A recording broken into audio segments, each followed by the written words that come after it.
Welcome back to CVM at Sunrise. It's now time for CVM Live, the morning edition. I'm Whitney Levy.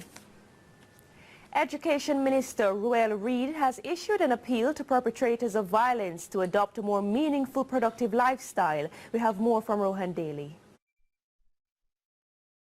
The Education Minister is this evening reiterating his position on senseless acts of violence against children. Reid, in condemning the recent tragedy where hoodlums snuffed out the life of 3-year-old Khalesia Matthews in Otter Bay, St. Mary, says these heinous acts are totally unacceptable. He says for far too long, some people have been indiscriminate and tend to mete out their own form of justice. We are to be our brother's keepers. We are to protect our children. We want Jamaica to know, as we are seeing the sprouts of economic growth and prosperity, that it can be that we can behave like civilized persons, that there is no need for revenge. We want, if you have conflicts, that you refer the matter to the authorities so we can resolve them. There's just too many reprisals, right? We need to forgive our brothers and our sisters. We need to speak to, our justice of the peace and those in society who can hear the conflicts and resolve. We need to use our justice system. Speaking with CVM Live, the minister says there is no excuse for these acts of violence, as opportunities have been made available for youth to gain suitable employment.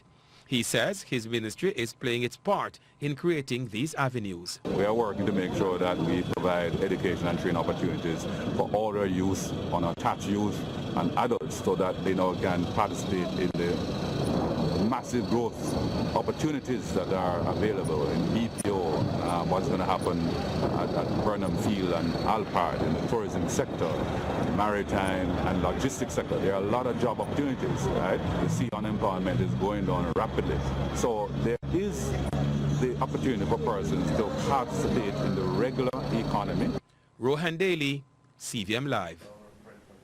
The police in Manchester have stepped up efforts to have dialogue with a man they say can assist in clearing up a number of outstanding cases of rape committed in the parish last year. As Caroline Brown reports, there's also a word of caution for teenagers.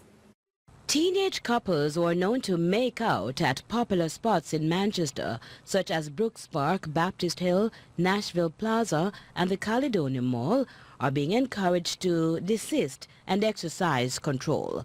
The police are particularly concerned as they are now investigating 3 incidents of rape reported in the parish since the start of the year, committed in those general areas between the hours of 7 p.m. and 1 a.m. As for the teens who continue to wander late into the morning hours, again, crime fighters are saying get home early. At the same time, there is an appeal for 21-year-old Damar Scott, who's been listed as a person of interest in the parish, to get in touch with the police as soon as possible. The police have intensified efforts to reach Scott since December into January and say Scott, who hails from Comfort, can reach them at 962-2250 and visit the nearest police station. He has taken away himself from the parish. He's not here because we have added pressure to finding him. And we have put the information into the media. So he's aware that we are looking for him. So we know which parish he's in, but we're trying to zoom in to narrow it down so we can pick him up. But I'm just going to advise you that we cannot stop until we find him, because from what we have, this man might be a serial raper. So we need to get him into custody. All right? So we'll continue to look for him. The superintendent in charge of Manchester explains further that Scott might be able to help them in clearing up between 6 to 10 rape cases reported last year. At the same time, he says, of the 31 incidents of rape on their books for 2017, 54% have been cleared up. Our next report looks at an act born out of tragic circumstances and highlights residents of a St. Catherine community celebrating the efforts of crime fighters in their community once riddled with crime and violence. Here's Nika Lewis with the details. A rare but welcomed engagement between the police and the residents they protect and serve in the gritty Waterford St. Catherine community. Residents communed in the area to show their appreciation to the police officers in the community who have given their days to securing, protecting and assuring the people, sometimes being martyrs for the cause. You know, we're acknowledging the police. You know, people from time to time have criticized the police negatively and have said all kind of stuff about the police. However, when there's a problem, it's the first person we call. And it's a tough job. A lot of us would not do it for $10 million, and yet still these guys do it for less than that. So I said to myself, it is time for us to recognize these people who are technically servants. They are giving a service, hence they are servants. So I'm saying, I just want them to feel good. And as I said, it's a rough job. This is not an easy community to police. So we just want to tell them thank you tonight. The group that calls itself the Acres of Diamond Movement was brought about after Dawkins lost his brother, who was a cop. Since then, they have been sharing and giving back in cash and kind to the most vulnerable in the community. In this, their 9th year, he said it was time to laud the police. District Constable Donald Brown is the longest-serving officer in the area. She was moved by the act. I was at Spanish Town beginning and I was sent to Waterford, and that's where I am until now. All right, so how do you feel citizens in a particular area, we know it's a rough area, reaching out and doing something like this? Have you ever received anything like this before? Never. So how do you feel about this? Wonderful. I feel so great about it, to know that people really remember me. In her 24 years of service, she said she has never thought she would see this gesture from the people she serves. Music and merriment was the order of the evening when the officers came out to bond with the residents who once refrained from any such mingling with the law. The citizens also selected a top cop for the area, one Corporal Allen. Nika Lewis, CVM. The Westmoreland Police are this evening relieved after a major discovery yesterday in the parish. Among the find, several rounds of ammunition. The find included several rounds of ammunition, like we said, and CVM's Rohan Daly picks up that story. Quick research turned up the ferocity and power of this weapon, designed by the Israelis, one of their preferred firepowers, used in combat by various militaries across the world and the ongoing fight against terrorism. The Tavor 21, known as the TAR, is an assault rifle with a selective fire system, selective between semi-automatic and full automatic fire mode. The Westmoreland Police were able to make this massive find, acting on intelligence received. The cache included a magazine containing 6.762 cartridges. Deputy Superintendent of Police in charge of operations in the Westmoreland Division, Charles Russell, again made clear the significance of the find. This weapon is a very dangerous weapon. It was equipped with a scope. It is the first of the kind a weapon like this has been found in the Westmoreland Division, and I think also in Jamaica. The Deputy Superintendent pointed to the ongoing efforts by the police in ridding Westmoreland of these illegal firearms, which have become a worrying sign, highlighting the firepower that exists in the hands of criminals. This is the type of weapon that the Westmoreland police are facing on a daily basis, and putting the police lives and also citizens at risk. The Westmoreland Police are relentless in their engaging of citizens. We are asking the good citizens of Westmoreland to work with your local police and tell us what you know and give us the necessary relevant intelligence so that can lead to the recovery of similar firearms in the Westmoreland Division. Rohan Daly, CVM Live.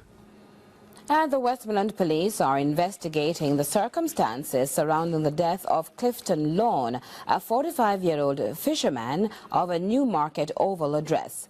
Police reportedly responded to explosions in the area, and on their arrival, Lawn was seen lying along the roadway with multiple gunshot wounds to the chest. Meanwhile, Rohan Lewis, otherwise called Gucci Man, an unemployed man of Carl Thompson Drive, Kingston 20, was shot and killed by unknown assailants. Reports from the police are Lewis was seen lying along the gully bank with multiple gunshot wounds to the head and chest. And despite the heavy security presence in St. James during the enhanced security measures, 3 bodies were discovered. The first, that of a 15-year-old girl, Tiana Clark, a student of St. James living at Cunningham Drive, Granville in St. James. Her body was discovered about 8:30 a.m. in an unfinished building at Browns Lane in the parish. And the body of Simon Dixon, a 54-year-old woodworker of Browns Lane, Granville, was found with wounds to his face and forehead. Both homicides are being investigated by the police. President of the PSOJ, Howard Mitchell, at a recent Rotary Club meeting, urged Jamaicans to hold their elected representatives to high standards and demand that they fulfill their promises. According to Mr. Mitchell, the state is failing. The state is failing, and that's not just the view of some common folk. The latest utterances came from the president of the Private Sector Organization of Jamaica, PSOJ, Howard Mitchell. There's a portion of the state's responsibilities which are not being carried out. And maybe the people here assembled do not have personal experience of that fact.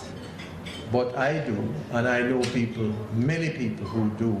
And in addition to that, a part of public order and citizen security is the ability to give people, allow people the opportunity to have proper housing, proper utility services, proper hygiene. We have failed in that respect. Mitchell, while addressing Rotarians earlier this week in the corporate area, said persons should set high standards as individuals by which they should aspire to live, and likewise hold their elected representatives to those high standards. To have a set of standards and to hold those who work for us, those who we have elected, those who we have nominated, appointed, to those standards, because that's what they promise. And if they fail to meet the promises, then it's not sufficient to wait for the election. And the election, by the way, is to a great extent a representation of a democratic will, but it doesn't go to the details. We need to speak out. He sought to explain why it is critical to demand more from politicians. 2 things a politician is afraid of. One is that the funders will withdraw their funds,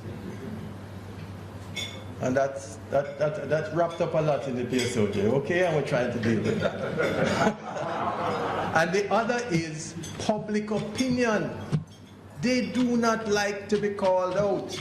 They don't want to feel that their control, that their influence, their reach is slipping away. And that's our job. Nika Lewis, CVM Live. On to this update, a Clarendon man who spent his young years behind bars and who is now encouraging youngsters in his community to stay out of trouble continues to work to support himself. This evening we make an appeal on his behalf because his house is falling apart and he's unable to make the necessary repairs on his own. John Wayne, born Wayne Morgan, knows what it is to survive rough times. At 73 years old, he's been through the prison system because of his own wrongdoing, for which he has been punished. Not only did he also forgive himself, but he has committed to being a good citizen. I work my ground, plant whatsoever I can plant. Is it a liver? I plant banana, cassava, potato, gungo, and other catch crop. The turnover time for the returns from his crops varies. Whatsoever money when me make, I just pay back me fear, come back home, maybe buy 2 pounds of sugar, 2 pounds of flour, and 1 pound of salt, and 1 pint of coconut oil. Added to that is the amount he pays for lease of the acre of land he's occupied for some 14 years after rehabilitation. This senior space does not reflect his age, especially since he is also the survivor of a major motor vehicle collision in which he was the only one injured and required 6 months and 4 days in hospital. I broke the jaw, I broke the high rim, I broke the nose, I broke the 2 foot, 24 teeth one time come out of my mouth. He can hardly call this place home anymore. The small dilapidated dwelling in Sutton, Clarendon can tumble down on him as he sleeps. I feel laugh. I may win that them the scorpion infest hyenas. I may kill more than 2 dozen scorpion hyenas. Inside, each step is calculated while he uses concrete blocks to keep the flooring from caving in. The posts from top to bottom all around the house are feeding ground for termites. In the rainfall, I have to sit up because water coming from all parts of the top in the roof. Mr. Morgan, who lives alone, takes pride in keeping his little place clean and tidy. He's not ashamed to admit he needs help. He cooks on wood because his old hot plate has done its time and his toilet and bathroom also expose him. He has relatives, he says, and they live good, but as it is, he's surrounded by his cat and a dog. Trelawny's tourism interest need not worry amidst criminal migration as the parish is under the protection of the police. That's the word from the superintendent in charge of the parish's operations. The senior officer outlined several measures which have been put in place to protect locals and tourists in the coming days. More on that from Nika Lewis. Thousands of tourists dock at the Falmouth Pier each week to explore the quaint and historic sites of the parish, which boasts the luxuries of the North Coast and the Cockpit Country. In recent times, it seems news of the criminal migration may have left the foreigners fearful, but the head of operations in the parish has sought to allay those fears. Since the installation of the cruise ship here in Trelawny, we are seeing an average of over 700,000 visitors that use the township of Falmouth each year. And that is very significant for the parish of Trelawny, which is having the requisite economic boost for Trelawny. As it relates to policing around the product, we have managed within the resource that is at our disposal to be rolling out adequate plan for the policing of the cruise ship here. So we want to assure our international partners too that coming into Falmouth is a relatively safe place. The superintendent is keen, however, that the only way such order and relative safety can be assured is through partnership with the people and the police. We are not fooling ourselves to say it will remain safe. So we are saying to the citizens that they need to partner with us, law enforcement official, to ensure that this vital product, the tourism product, is maintained in the Trelawny space. So we are thanking to the Port Authority of Jamaica as it relates to the work that they are doing in Falmouth. So just want to say that Top Street in Falmouth is slated for major development, which will have some effect as it relates to the movement of traffic within the space. He said the work, despite delays, are expected to start by Monday, February 19, and appeals to the public for their consideration. Nika Lewis, CVM Live. A man is dead and the driver of the car in which he and 4 other passengers were traveling is under police guard in hospital. The police are waiting on his explanation as to what caused the fatal crash in St. James. Persons allege he was intoxicated. Information surrounding Saturday morning's crash along the Albion Main Road in St. James is very sketchy. Our correspondent saw police officers reportedly from the Freeport police station on the scene. They too were trying to gather information on the crash, including where the occupants were traveling from and where they were going. Our newsroom, however, understands the driver of the motor car is in hospital under police guard. An unconfirmed report is 5 persons were coming from a party, and our camera captured this bucket and other items inside the vehicle. Ironically, the direction in which the vehicle eventually came to a stop close to the infirmary was not the direction in which it is said to have been coming from in the early morning hours. It's understood the car made contact with a light post, got out of control, spun around and, while swerving, made contact with a curb wall also. It's also alleged that, unknown to the driver, the head of one of the passengers was also making contact along the way. Our correspondent spoke to this man on location. Man no fi drink and drunk and drive. It go by law. Yeah. You have some man a drink and a drive and then can control the steering. So then sit there no right. So he was what, drunk themselves? Yeah, all of them the drunk in a car. So who was the driver? The driver gone to hospital. Yeah man. Me saw the man head out the door. We were unable to ascertain the identity of the person who died, although we were told that a receipt bearing a name was found inside the car, and persons on the scene referred to the victim by that name. We were also told the police assisted in transporting some of the injured persons to hospital.